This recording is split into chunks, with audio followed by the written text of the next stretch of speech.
I think I'm here. I think I'm on. Okay.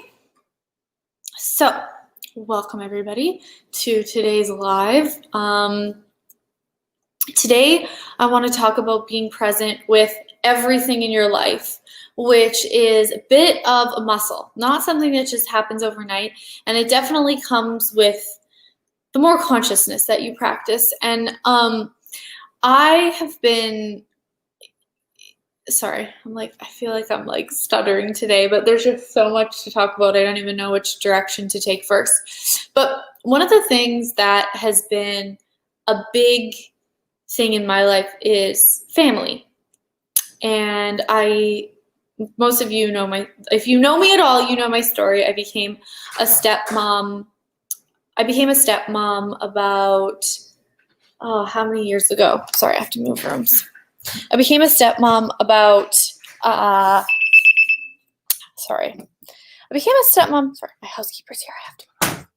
I became a stepmom about 5 years ago, and everything in my life changed, and I had all these new responsibilities and all these new things that were showing up. Really excited for the journey, but I was also scared. Shitless. And I had to learn how to be present with a whole bunch of things at once. I mean, most of you probably have business or a job, or you have kids, or we have everything from grocery shopping to listening to the access classes that we want to listen to, if you do access, to reading, to finances, to travel, to house, to everything, relationship, sex. It's like there's a lot going on in life. And one of the things that I've really had to learn using the tools of access is to create things my way and to be present in the way that I know how. And I'm going to give you one of the tools that has really helped me. Because as humanoids, we tend to be, this might sound a little bit funny if you haven't heard this before, but we tend to be actually quite autistic. And when we are autistic, we tend to get really, really into something and then take all of our energy out of it and then get really, really into something else. And what I've had to learn to do is start asking the question, okay, so what's it going to take for me to leave all of my energy in this project? And it's easier for me to leave my energy in some places than it is for others. Like with my daughter, my energy is always with her and always in her world. And I never pull my energy out of her world or go, I'm not here or I'm not available. It's like, no matter where she is or where I am, it's like that energy is always there and it's always strong. And, that's something that was really easy for me. Like my mom always had, and it's just a natural ability, but sometimes it's easier when we grow up around it. It's like my mom always had that with me. It's like there was always this energy of like, I'm there for you, I have your back, whatever you need, I'll fly across the country if I'm away and I will be there, or I'm there. And then I really didn't have that as naturally with business. I resisted doing, I did and I didn't. It's like there were certain projects that I would have some sort of a judgment of, or a judgment of myself about, and I would actually take my energy out of that. And every time we actually do judgment, we pull our energy out of something. And so when I started asking, what's it going to take for me to keep my energy in this? It's not that you're paying attention to it cognitively or always looking at it, or you have to be like, oh my gosh, I didn't do this. It's more the energy of okay, so I was working on this project, I was doing this thing. What's it going to take for me to leave my energy in this and be present with this? And then you can go off and do whatever. And you don't have to think about it, but you're actually being there and you're being present. And it's a really powerful tool, It's like you're always being that generative energy. And I talk about the generative energy a lot. And I think about it in terms of a generator. Like we are generators. We generate energy that wasn't there before. Like the Einstein's theory of E equals mc squared, that matter cannot be created or destroyed. That's not actually the way that it works. It's actually that matter can be like energy can be created out of nothing. And we are these generators. We are these generative energies that actually allow things to come to life, to work, to flourish. So, everything that doesn't allow you to be the generative energy that you truly be, will you destroy and uncreate that times a godzillion? Right and wrong, good and bad, all nine pot and pock, shorts, boys and beyonds.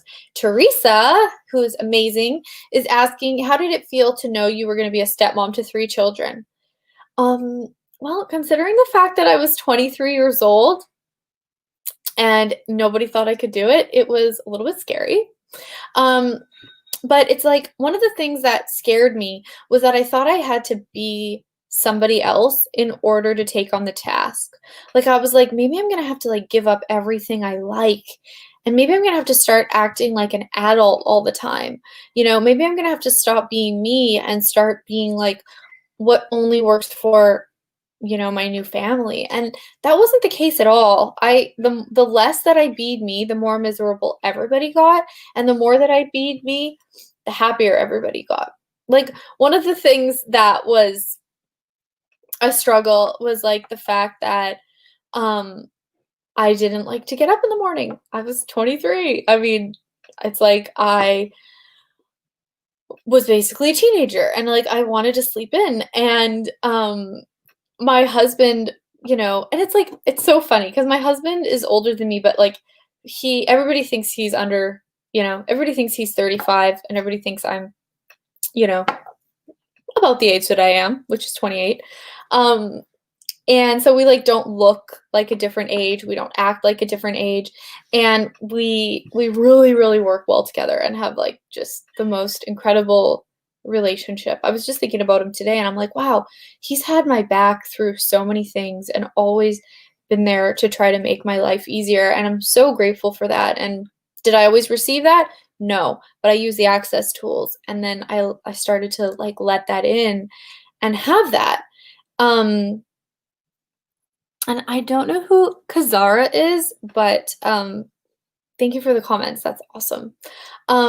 But it's like, so it was really scary, and I was like, maybe I'm gonna have to stop being me, and I felt trapped, and I actually talked to Gary about it. I was like, I feel really trapped. And he's like, but you're not trapped. You're inventing that you're trapped. You're using these like this reality ideas in order to invent that you're trapped. And he gave me the clearing statement. What invention am I using to create the trap I am choosing? Very easy clearing statement and so powerful. Sometimes those really simple clearing statements are the most powerful ones. So, what invention are you using to create the trap that you are choosing? And everything that is times a godzillion will you destroy and uncreate it all. Right and wrong, good and bad, all nine pod, pock, shorts, boys and beyonds. And I know so many moms around the world who are feeling really trapped right now because they are homeschooling their children.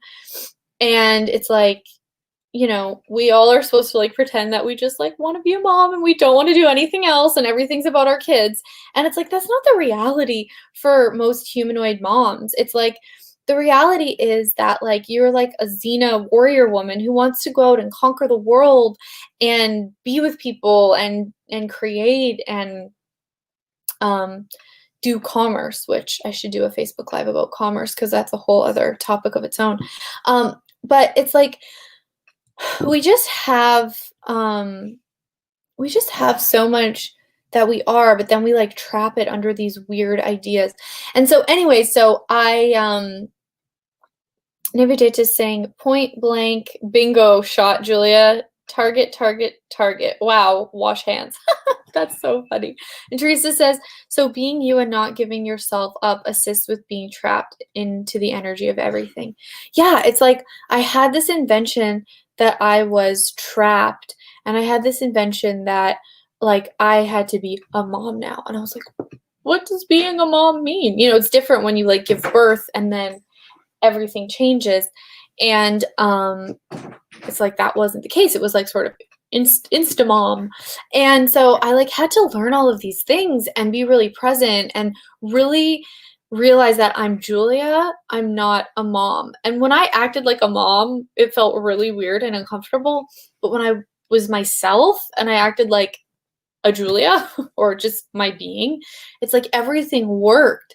And I stepped up and I realized I was far, like, I knew I was very responsible because I had started businesses. I mean, at 23, I was just like raring to go, like 18 years. I mean, even in high school, I was like doing student council and redoing the way that we did things and like always taking care of things and like always wanted to like, and I like, people like that related into being a mom and taking on a family. And so it was like I never had to give up who I was, and I made sure that I didn't do that. And I tried, and it's like I tried to like not be me and it didn't work. And so I really realized that I could be me. And I'm grateful for my daughter Aria, who was the littlest one. She was 6 years old at the time and now she's 12. And she called me mom at the beginning because she really wanted to have a mom because her mom passed away, and she was 2 years old, so she didn't even remember her mom, so I'm the only mom that she's known, and she started calling me mom at the beginning, and then she's like, I don't feel comfortable. She's like, even just being so little itty bitty, she was so tiny, and she's just like, can I just call you Julia instead? Because she wanted Julia first, maybe she's mom, and I had some people influencing me to like have her call me mom, and it just didn't feel right. And she had the awareness at, I guess, 7 at that time. She had the awareness at 7 to call me Julia rather than mom. And it's like, it's just, kind of amazing the awareness that she had and how that worked out, because it's like there is a lightness to just her calling me my name. And most people would think that that would mean that we're not as close or we don't have as good of a relationship if she doesn't call me mom. But by her calling me Julia, it's like created freedom for me and freedom for her and freedom for everybody. And it's like I'm, in many ways, her and I are much closer than a lot of mothers and daughters that I know. And I'm like, how did that happen? But it's just like there were no definitions, there were no roles. So we're like beings together. And sometimes she's like, Julia, you don't act like a mom. Like I chase her around the house and tackle her and like, sometimes give her junk food like I'm her aunt rather than her mom.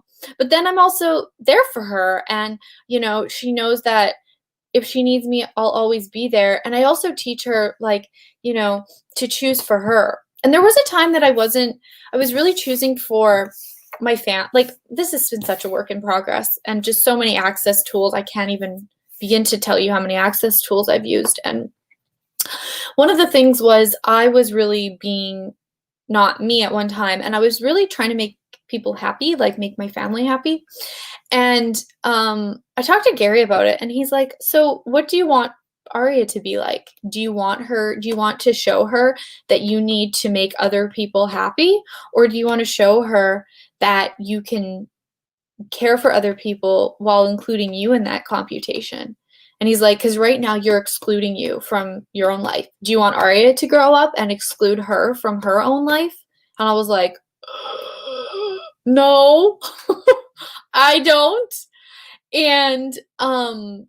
And so that really showed me that like the way that you treat yourself is how your kids are going to grow up to treat themselves, not you giving yourself up for your kids. Your kids are going to have more of a sense of themselves and be stronger in who they are the more that you have a sense of yourself and you choose for them and you. And it's not about what you do. It's like about the way that you be with them. When I was little, my mom was always really eccentric. And one of the things that we always joked about was like she would get a puzzle and like these like 500-piece puzzles. I remember once she got a dolphin puzzle and it was like in the shape of a dolphin and it was an underwater scene. And it was this big joke in our house for years because she'd be like, okay, girls, like I'm doing my puzzle, like, I'm not gonna be making dinner tonight, and, like, I'm basically not gonna be taking care of you because I'm really into my puzzle, and it was always this joke, so, like, we would just fend for ourselves and do whatever, and, like but it was never a big deal, it was never like, our mom doesn't care for us or our mom is, like, cares about her puzzle more than us, it was like, it showed me that I could get really, really into, like, what I was creating and submerge myself in that and, like, let everything else in the world go and be really, really creative. And like most people would think, oh, your mom's like irresponsible. And it wasn't that at all. It was like always this hilarious joke and this joy in our house that my mom would go off into her own world and create whatever she wanted. I mean, she was like a set designer and a costume designer. And growing up, it's just your mom. You don't even think about it. You don't even know what they're showing you or teaching you. And it's like, I'm so grateful to my mom for being her and like, doing the things that she wanted to do and not doing the things she didn't want to do. And like, she was always so there for me with like my choir and my singing and my theater and like the stuff that she loved. And then when it was sports, it was like she was AWOL because she didn't care about sports. She'd be like, can another mom take you?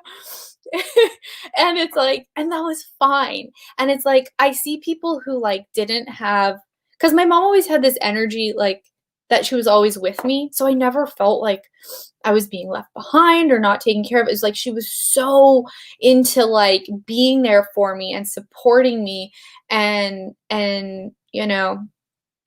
just she just always had this energy, always. She always left her energy in my world, never as like a need or like a neediness. It was just like, I've got you.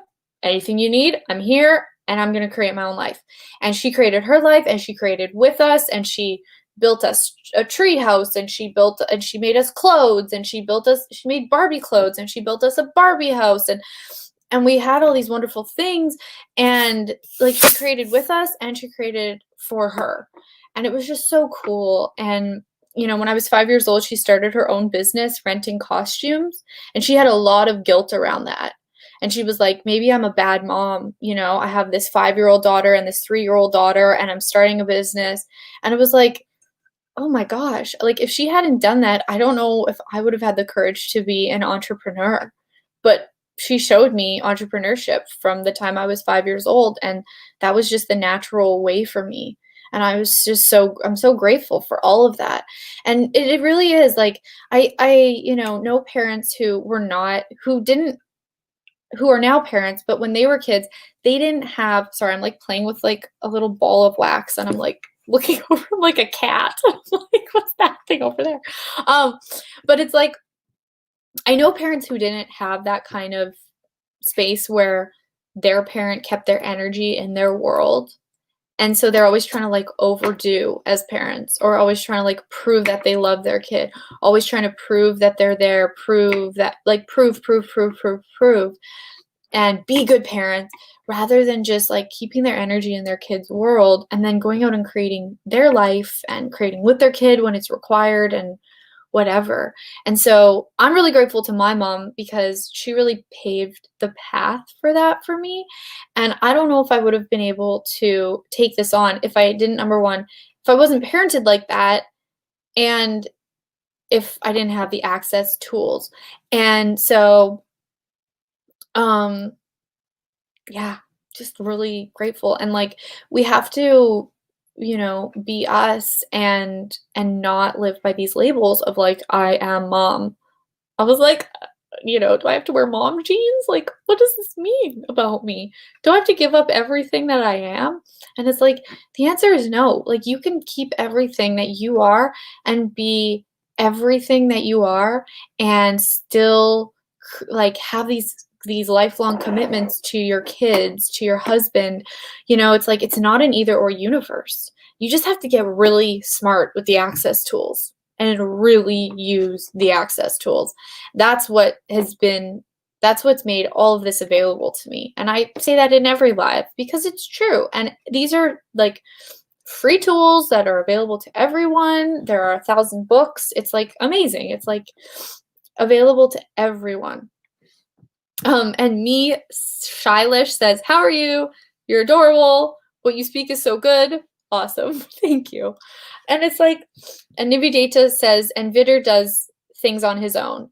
Yeah, and I know Nivedita is my friend from India, and I know her son Vidar, and they're just the coolest pair. And Nivedita had like a crazy childhood. Like she had to run away and like do all these things to survive, and then now she's like this amazing parent to her son. And one of the tools is in Access is like, what's the purpose of parenting? To make your kids as needless of you as possible. And so it's like you know, teach your kids things, show your kids things so they can navigate. Like my daughter was like 10 years old and she was like so little for her age, and I taught her how to pump gas. I taught her how to put in the card, because here in the States you have to do your own gas. I taught her to put in her card and like put the gas in the gas thing and which gas and da da da da. And so like at 10 she's like pumping gas, you know, and she knows how to cook and she knows how to do all kinds of things that she loves to do. She knows, you know, she's a runner and she knows piano and she can cook for herself and she can take care of herself, and she's this independent being, and you know, she really knows how to choose for her, and her dad really showed her that, and her dad has been an amazing gift to her. He never asked her to be anything or anyone but who she was, and it's pretty amazing. So please do like allow your kids to be needless. And somebody is asking, what tools can we use to get out of the either or universe? With the trap clearing statement. So what invention am I using to create the traps I'm choosing? And everything that is times a godzillion will you destroy and uncreate it all. Right, wrong, good, bad, all nine, pod, poc, shorts, boys, and beyonds. Teresa says, any tip tools about keeping your energy in everything you create? My point of view is you really have to start asking. Whenever you're in something, say, how do I keep my energy in this? Universe, how do I keep my energy in this? And by asking that question, your energy will stay there. So right now I have all these classes that just popped up today that want to be created. And so I asked, universe, how can I keep my energy in all of these classes so that they continue to generate and grow? Okay, so just start asking that. That's really how I've done it. And you know, just really using interesting point of view and not making myself wrong and crushing myself.